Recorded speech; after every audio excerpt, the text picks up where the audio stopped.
Confidence എന്ന പദത്തിന് ദൃഢവിശ്വാസം, ആത്മവിശ്വാസം എന്നീ അർത്ഥങ്ങളാണുള്ളതെങ്കിൽ കോൺഫിഡൻസ് എന്നതിൻ്റെ ക്രിയാപദത്തിൻ്റെ അർത്ഥങ്ങളത്രേ വിശ്വസിച്ചേൽപ്പിക്കുക, പൂർണ്ണമായും വിശ്വസിക്കുക, ഉത്കണ്ഠ കൂടാതെ മനസ്സുറപ്പിക്കുക എന്നിവ.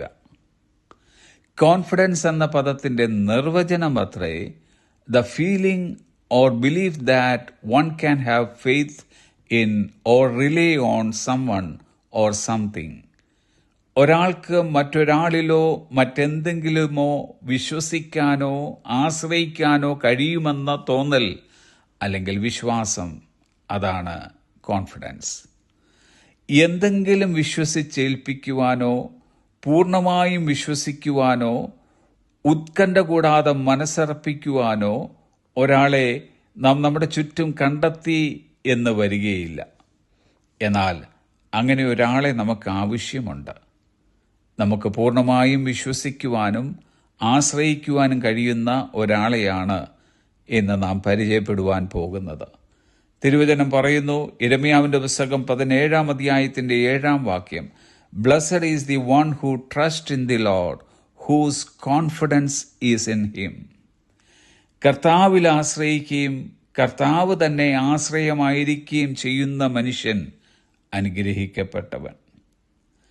ദൈവം നമ്മെ വിളിച്ചിരിക്കുന്ന ഏതൊരു കാര്യത്തിലും വിജയിക്കുവാൻ നമുക്കൊരു ആത്മവിശ്വാസമുണ്ടായിരിക്കണം.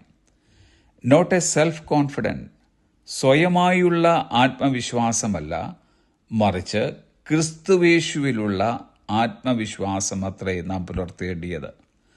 ആ കോൺഫിഡൻസ് ഉണ്ടായിരുന്നത് കൊണ്ടാണ് അപ്പോസ്തലനായ പൗലോസ് ഇങ്ങനെ പറഞ്ഞത്, I can do all things through him who strengthens me.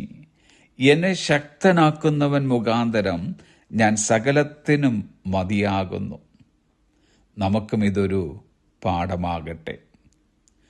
യേശു കർത്താവിൽ പൂർണ്ണമായും വിശ്വാസം അർപ്പിച്ചിരുന്ന പൗലോസ് നമ്മെ ഓരോരുത്തരെയും ഉപദേശിക്കുന്നത് ഫിലിപ്പിയർക്ക് എഴുതിയ ലേഖനം 3-ാം അധ്യായം 3-ാം വാക്യം, put no confidence in the flush.